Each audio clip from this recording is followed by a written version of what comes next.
என்னை தேடும் இறைவனே, உம்மை நாடி வருகிறேன். என்னை தேடும் இறைவனே, உம்மை நாடி வருகிறேன். டிசம்பர் 14வது நாள். இன்றைய வேத தியானத்தின் தலைப்பு அறிவுக்கேற்ற வைராக்கியம்.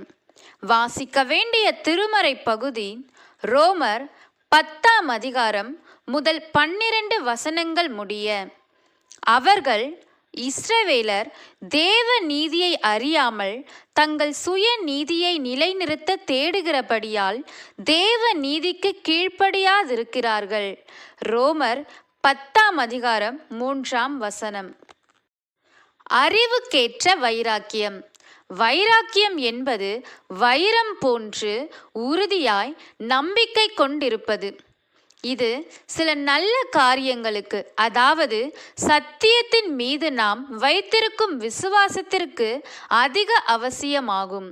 குறிப்பாக பவுல் 2ஆம் வசனத்தில் சொல்லியிருப்பது போல தேவனை பற்றியும், அப்போஸ்தலர் 21:20 சொல்லப்பட்டிருப்பது போன்று நியாய பிரமாணத்திற்காகவும் வைராக்கியம் பாராட்டலாம்.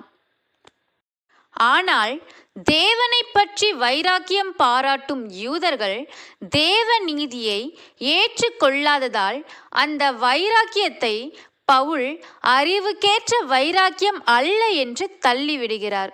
பவுல் அத்தேனே பட்டணம் விக்கிரகங்களால் நிறைந்திருக்கிறதை கண்டு ஆவியிலே வைராக்கியம் கொள்கிறார். அந்த நல்ல வைராக்கியத்தினால் ஊழியம் செய்கிறார். இத்தகைய வைராக்கியம் நமக்கு தேவையானது. தேவ நீதி.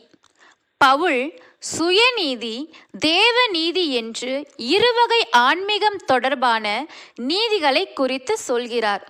மோசே எழுதிய நியாயப்பிரமாண விதிகளை கடைபிடித்து ஒருவன் நான் நீதிமான், எனக்கு நித்திய ஜீவன் உண்டு என்று நம்புவானானால் அது சுயநீதியின் மீது நம்பிக்கை கொண்டிருப்பது. நான் பாவிதான், என் பாவங்களுக்காக தேவகுமாரன் சிலுவையில் பலியானார், என் தண்டனையை தேவ நீதி இவ்வாறு நிறைவேற்றியது, தேவன் என்னை இப்போது மன்னிக்கிறார், நானும் மன்னிப்பு கேட்டு தேவ நீதியை எனக்கு சொந்தமாக்கி கொள்கிறேன் என்பது சரியான விசுவாசம். இத்தகைய விசுவாசத்தால் நாம் பெறுவது தேவ நீதி. ரட்சிப்பு.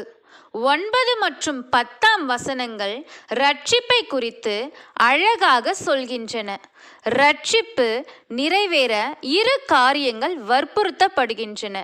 முதலாவது, மேற்சொன்னபடி இருதயத்தால் தேவ நீதியை விசுவாசித்து ஏற்றுக்கொள்வது.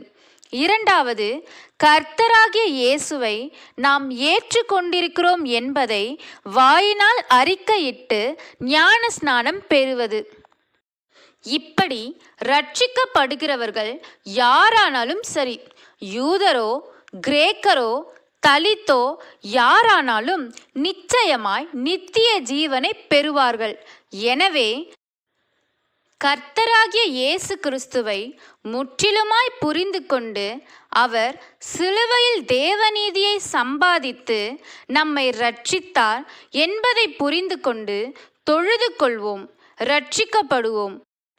கிறிஸ்துவை விசுவாசிப்பவன் தேவ நீதியை பெற்றுக்கொள்கிறான். தேவ நீதியை பெற்றுக்கொண்டவன் அவரை தொழுது கொள்வான். கிறிஸ்தவ ஆன்மீகம் தேவ நீதியில் அடங்கியுள்ளது. கிறிஸ்தவ ஆன்மீகம் தேவ நீதியில் அடங்கியுள்ளது. ஜெபம். தேவனே, கிறிஸ்து சிலுவையில் சம்பாதித்த தேவ நீதி எனக்கு வேண்டும். நான் நீதிமானாக வேண்டும். ஆமேன்.